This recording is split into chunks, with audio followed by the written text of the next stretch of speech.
Hi everyone, welcome to good reviews channel. நாம் இன்னைக்கு பார்க்க போறது கூரன் படத்தோட ரிவ்யூ தான் பார்க்க போறோம். இந்த படத்தோட கதை என்னன்னா, படத்துல ஒரு நாய் அதோட குட்டியோட ரோட்ல போயிட்டு இருக்கு. அப்பவும் போல ஒருத்தர் நல்லா குடிச்சிட்டு வண்டி ஓட்டுனதுனால அந்த குட்டி நாய் மேல வண்டியை ஏத்தி கொன்னுருந்தாரு. அதனால அந்த தாய் நாய் தன்னோட குட்டியை கொன்னவர் மேல கம்ப்ளைண்ட் பண்றதுக்காக போலீஸ் ஸ்டேஷனுக்கு போகுது. பட் இந்த நாயை அங்க உள்ள எல்லாரும் விரட்டி அடிக்கிறாங்க. அப்பம் போல அந்த ஸ்டேஷனுக்கு ரொம்பவே ஃபேமஸான வக்கீலா இருக்கிற எஸ்.ஏ. சந்திரசேகர் வராரு. அவரை பார்த்த நாய் அவர் பின்னாடியே அவர் வீட்டுக்கு போகுது. அவரும் அந்த நாய்க்கு சாப்பாடுலாம் வச்சு பாக்குறாரு. பட் அது கொஞ்சம் கூட சாப்பிடவே இருக்கு. அப்ப அந்த நாய் இவரை ஒரு இடத்துக்கு கூட்டு போகுது. அங்க அந்த நாயோட குட்டி இறந்து போனதை சந்திரசேகர் பாக்குறாரு. அதனால இவரு அந்த நாய்க்கு நீதி கிடைக்கணும்னு நினைச்சு அந்த குட்டி நாயை கொன்னவங்களுக்கு தண்டனை வாங்கி கொடுக்கணும்னு நினைக்கிறாரு. இதுக்கப்புறம் என்ன நடந்துச்சு, சந்திரசேகர் அந்த குட்டி நாயை கொன்னவங்களுக்கு தண்டனை வாங்கி கொடுத்தாரா இல்லையா, வாய் பேச முடியாத அந்த நாய் என்னென்ன சம்பவம் பண்ணுச்சு, அதோட பிளாஷ்பேக் ஸ்டோரி என்ன, இதுதான் இந்த படத்தோட கதை. இந்த படத்தோட பிளஸ் படத்தோட ஸ்டோரி இன்ட்ரெஸ்டிங்கா இருக்கு. இதுவரை நம்ம பார்த்த படங்கள்ல ஒரு தாய் நீதி கேட்டு கோர்ட்டுக்கு வரத பார்த்திருப்போம். பட் இந்த படத்துல தான் முதல் தடவையா ஒரு நாய் நீதி கேட்டு கோர்ட்டுக்கு வரத பாக்குறோம்.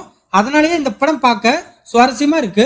படத்துல இந்த நாய்க்காக வாதாடும் எஸ்.ஏ. சந்திரசேகர் அவரோட அனுபவம் வாய்ந்த நடிப்பை ரொம்ப அழகா வெளிப்படுத்திருக்காரு.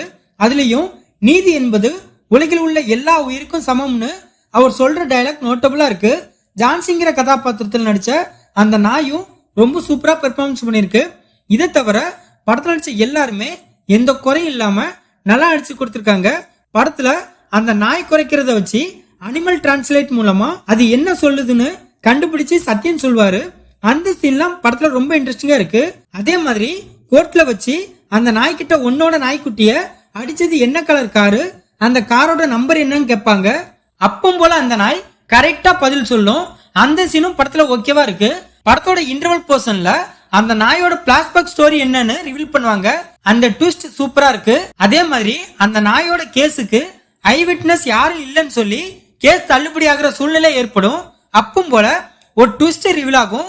அதுவுமே ரொம்ப சூப்பரா இருக்கு. படத்தோட பிஜிஎம் ஓகேவா இருக்கு. சினிமோட்டோகிராஃபில கொடைக்கானல காட்சிப்படுத்திய விதம் ரொம்ப அழகா இருக்கு. இந்த படத்தோட மைனஸ் படத்துல உள்ள ஒவ்வொரு சீனும் ரொம்ப சுலவா இருக்கு. படத்துல ஜான்சிங்கிற நாயும் சந்திரசேகரும் ஒன்னா ஒரே தட்டுல சாப்பிடுவாங்க. அந்த சீன்லாம் கொஞ்சம் கூட சரியில்லை. படத்துல அந்த நாய்க்குட்டியை கொன்னவர்கிட்ட சந்திரசேகர் கேள்வி கேட்கும் போது அவர் லூஸ் மாதிரியே பேசுவாரு. அதெல்லாம் நம்மள ரொம்பவே கடுப்பது. அவர் மட்டும் இல்லாம அவரோட ஃபேமிலியில உள்ள எல்லாருமே லூஸ் மாதிரி தான் பிஹேவ் பண்ணுவாங்க. அதெல்லாம் கொஞ்சம் கூட சரியில்லை. படத்துல சந்திரசேகர் அந்த நாய் கேஸுக்காக ஆதாரங்களை கலெக்ட் பண்ணுவாரு. அதெல்லாம் யதார்த்தமாவே இல்ல. படத்துல லாஜிக் அப்படிங்கிறது சுத்தமாவே இல்ல. இந்த படத்தை நிதின் டைரக்ட் பண்ணிருக்காரு. இந்த படத்துல எஸ்.ஏ. சந்திரசேகர், ஒய்.ஜி. மகேந்திரன், பாலாஜி சக்திவேல் இன்னும் பலர் இந்த படத்தை நடிச்சிருக்காங்க.